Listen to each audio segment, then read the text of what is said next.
Bonjour à tous et bienvenue sur une nouvelle vidéo de la chaîne du Journal du Real. On se retrouve avec Guillaume en direct de la Souda Real Madrid. Tu étais dans la conférence de presse de Carlo Ancelotti il y a 10-15 minutes. Tu as assisté aussi à C'est ça. l'entraînement ce matin. Comment tu vas, Guillaume? Comment ça va? Ça va super et toi? Tranquille, tranquille, on est là, on bosse. Bon, alors raconte-nous les dernières informations avant le Classico crucial demain en Coupe du Roi. Le Real Madrid doit remonter. On rappelle le score à l'aller 1-0 pour le Barça sur une erreur de la défense du Real. Je pense que vous vous souvenez du but. Euh, Dernières informations déjà avec les blessés, y a-t-il des absents? Tout le monde s'est entraîné. On est OK ou pas? Aucune surprise au niveau des présents absents. Mendy est absent, l'unique absent, absent pour un mois avec une lésion musculaire au muscle solaire gauche, si je dis pas de bêtises, c'est dans la jambe gauche. La présence de Rudiger à l'entraînement, c'était prévu. Il avait une simple gêne au genou, ce qui l'avait rendu absent contre Valladolid. Présence également évidemment de Nacho, des internationaux qui ont été laissés au repos, qui n'ont pas joué le terrain contre Valladolid. Tout le monde est là. Présence uniquement de Luis Lopez du Castilla. Donc Alvaro Rodriguez est absent. On peut peut-être le noter comme absent désormais, donc il a quand même fait partie de l'équipe première pendant un petit bout de temps cette saison. Et sinon, oui, tout va bien. Rudiger, il y a une question sur lui, il sera convoqué, tout est bon. Il est capable, en tout cas physiquement, d'être titulaire dès demain, même si Carlo Ancelotti a laissé le flou sur la potentielle choix entre Rudiger et Alaba, ou le potentiel choix aussi en tant qu'arrière gauche aujourd'hui. Il a laissé le flou d'ailleurs, surtout, il a annoncé rien sur sa composition d'équipe. D'habitude, parfois, il lâche un petit Camavinga sera arrière gauche, ou un petit Modric sera titulaire, ou quelque chose comme ça. Là, il n'a rien lâché sur sa composition d'équipe. Il a juste dit qu'il ne changera pas de système. Effectivement, ça reste un match important, donc je pense qu'il veut créer la surprise. Il veut pas laisser de comment dire, de petites choses au Barça pour le contrer. J'ai vu la conférence de presse, j'ai vu qu'il avait justement pas déclaré qu'il allait jouer en 4-2-3-1, 4-3-3, etc. Mais malgré tout, est-ce que à la Ciudad Real Madrid, je sais pas si tu as parlé avec les gens qui sont sur place, est-ce qu'on sait déjà à peu près qui va jouer par exemple au milieu de terrain, si Modric Kroos vont être alignés, si Camavinga va retrouver le couloir gauche comme ce week-end, et si devant Rodrigo, Vinicius, Benzema seront titulaires, ou s'il va décider de mettre Marco Asensio à la place de Rodrigo par exemple. Au vu de ces déclarations, au milieu de terrain, déjà, on a quand même eu quelques indications. Je pense que Camavinga ne sera pas arrière gauche, puisqu'on on a voulu opposer on a voulu opposer Camavinga et Tchouaméni dans une question. Bah, le journaliste français Antoine Simoneau a posé une question du coup sur Camavinga ou Tchouaméni. Et Ancelotti a répondu comme si il avait un choix à faire pour demain entre Camavinga et Tchouaméni, ce qui donne, je pense, l'indication déjà que Camavinga ne sera pas arrière gauche et qu'il y a donc D'accord? ce choix à faire au milieu de terrain. Je pense qu'il y a également un choix entre Modric et Kroos qui va être fait. Il a quand même beaucoup parlé plusieurs fois des transitions qui sont très importantes demain. Je vois mal Kroos et Modric être alignés ensemble dans ce cas-là. Donc je pense que moi, si je me fie, on va dire, aux indices qu'il a pu donner dans ce qu'il a dit en conférence de presse, j'imagine un milieu de terrain Camavinga Kroos ou Camavinga Modric. Je pense même peut-être plus Camavinga Modric d'ailleurs si je devais me mouiller. Et devant, il a vraiment très peu parlé. Il n'y a pas eu beaucoup de questions d'ailleurs sur l'animation offensive du Real Madrid. On lui a demandé s'il allait reconduire ce qu'il y avait eu contre Valladolid. Il a dit que, en tout cas, que ça avait bien marché, mais il n'a pas donné d'indication s'il allait avoir une sorte de 4-2-3-1. Il y a eu des rumeurs sur Rodrigo Andis qui serait à nouveau pressenti. Ce sont des simples rumeurs. Lui, il n'en a pas parlé aujourd'hui. Moi, j'imagine quand même Valverde titulaire. Il a été sur les 4 ou 5 derniers classicos, si je dis pas de bêtises. Je pense qu'il va avoir du mal, surtout qu'il a parlé beaucoup des transitions à se passer de Valverde. Donc pourquoi pas Valverde titulaire au milieu, Rodrigo à droite et Valverde qui vient permettre à Rodrigo de se réaxer. Je pense que c'est ce que j'imagine le mieux. Après, c'est en fonction des pistes qu'il a laissées, mais comme je l'ai dit, il n'a pas non plus laissé beaucoup transparaître sur sa composition d'équipe. Et comment tu l'as senti Carlo Ancelotti avant ce match? Plutôt confiant? Comment tu... Concentré, concentré, Concentré? plus concentré que d'habitude. Il n'a pas fait ces petites blagues qu'il fait de temps en temps en conférence de presse. Ouais, Je l'ai ouais. trouvé très concentré.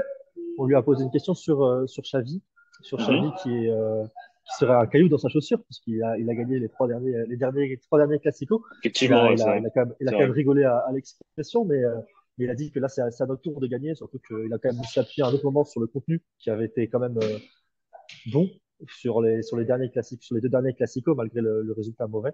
Donc je pense qu'il est concentré, il est surtout déterminé à faire gagner son équipe.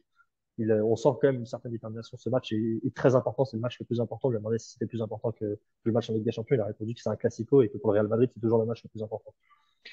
Toujours le match le plus important, c'est vrai, même si nous, en tant que suiveurs de ce club, on sait que aussi la Ligue des Champions reste la compétition la plus importante. Le Real Madrid jouera dans 2 semaines face à Chelsea en quart de finale de Ligue des Champions et peut aller gagner la 15e. Là, donc focus Sur le Barça, est-ce qu'on a des informations sur le rival potentiel absent? Je sais pas si tu Quatre as écouté absents, un peu. quatre Ouais. absents. Ça a été même une question qu'on lui a demandé à Ancelotti d'ailleurs s'il se sentait favori avec les absences de Christensen, Dembélé, Pedri et De Jong côté Barça. Ancelotti a dit Ça en que fait du non, monde quand pour lui même, ce hein. sera un match équilibré, mais ça en fait du monde côté Barça aussi. Une très bonne nouvelle quand même pour le Real Madrid qui n'a que Ferland Mendy en tant qu'absent. Je crois que Ferland Mendy finalement n'est jamais vraiment revenu de sa blessure, hein. Il a enchaîné un mois et demi d'absence avec un petit bout de match et à nouveau un mois d'absence. Donc dans tous les cas, c'est pas une absence, on va dire, surprise, Ferland Mendy pour le coup. Donc non, le Real a un avantage, on va dire, d'un point de vue santé des joueurs. Après, ça reste un match à l'extérieur, ça reste un match au Camp Nou. Le dernier Classico au Camp Nou, d'ailleurs, si je dis pas de bêtises, avec les travaux pendant quelques années.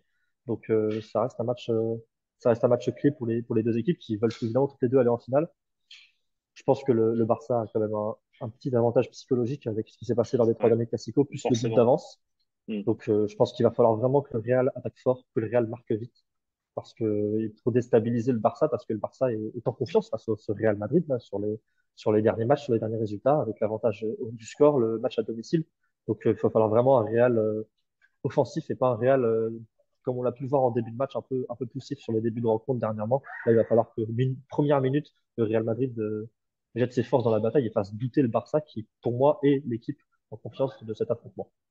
C'est drôle ce que tu dis parce que Carlo Ancelotti en conférence de presse, il a quand même dit qu'il n'allait pas se précipiter à Oui, attaquer comme des malades, qu'ils allaient quand même, je pense, essayer de canaliser les premières minutes. Effectivement, le Real Madrid a un but de retard. Ils doivent marquer le plus rapidement possible il a pour rattraper ce retard. Mais il essaye de canaliser quand même. pas d'empressement, évidemment. Il n'y a pas de précipitation, évidemment, du côté du Real Madrid. Il n'y a qu'un but en soi à marquer, même s'il y en a plusieurs à marquer pour s'assurer une qualification directe. Mais par contre, il a quand même mentionné d'obtenir des transitions plus rapides, ce qui est quand même pour moi un signe qui Ok. montre qu'il va. Ce terme-là, il l'avait jamais vraiment utilisé. On sait que le Real, c'est pas son point, pas nécessairement pas son point fort, mais c'est pas nécessairement l'axe numéro un du Real Madrid lorsqu'il récupère le ballon d'aller vite vers le but adverse. Et là, s'il l'a mentionné en conférence de presse comme ça avant un match où il a quand même caché beaucoup de choses, je pense que il y a quand même des intentions qui vont être offensives de la part du Real Madrid, et surtout des intentions qui vont être d'amener vite le ballon dans les 30 derniers mètres adverses. Tu t'es mouillé pour les trois du milieu, les trois de l'attaque. Je vais te demander ton avis pour bon le gardien, je pense qu'on sait qui va être titulaire, mais pour la défense, tu t'imagines qui couloir gauche et t'imagines qui dans l'axe et à droite. Carbaral, Militant, Rudiger à la barre. C'est ma défense. C'est ce que je pense aussi. C'est ce C'est que ma je défense. Et pense il comptait aussi. mettre à la barre arrière gauche avant que Rudiger soit out pour le match contre Valladolid. Ce qui était prévu, c'était à la barre arrière gauche contre Valladolid. D'accord. C'était une surprise que ce soit Camavinga. Donc j'imagine que ce sera ça le projet. Je pense que à la barre arrière gauche c'est une bonne idée en plus dans le scénario dans lequel le Real Madrid doit marquer un but. Je pense qu'offensivement, c'est une Ok. bonne idée en plus. Ok Guillaume, je pense qu'on a fait le tour. Des choses à rajouter, peut-être je sais pas, Un ton petit avis sur prono? ouais un petit Un petit prono. prono? Moi je donne pas de prono parce que je porte la mouise, mais vas-y, je te laisse faire ton prono. Le Real Madrid va le gagner ce Classico. Tu Je me penses? mouille pas sur je me mouille pas sur la Ok. qualification possible. Ça Ok. pourrait aller au tir au but. Aux prolongations, tir au but, 2-1, effectivement. 2-1 tir au but. Et par contre, au tir au but, là, Ter Stegen est très fort cette saison, donc attention. Très bien. Bah écoute, Guillaume, merci beaucoup. J'espère que ça vous a plu. On va vous demander un petit prono en commentaire. Et puis on dit à nos amis qui nous suivent sur la chaîne du Journal du Real, à très bientôt pour de nouvelles vidéos avec Guillaume en direct de la Ciudad Real Madrid. Je pense qu'on va le faire plus souvent parce que j'aime bien ton fond là derrière avec la petite table, la petite conférence de presse. Hein? T'es bien Et là? avec le petit garde de sécurité qui est en train de me menacer derrière, je pense, va Ah, falloir que je parte. Je sais pas, Merci à tous il les est en train de amis. faire les 100 pas, là. Ok. Bon, merci à tous et on se retrouve pour à très Merci à vite pour toi. de nouvelles vidéos sur la chaîne du Journal du Real. Merci Guillaume et à très vite et dépêche-toi parce qu'il va te mettre une tarte sinon. Salut! Ciao.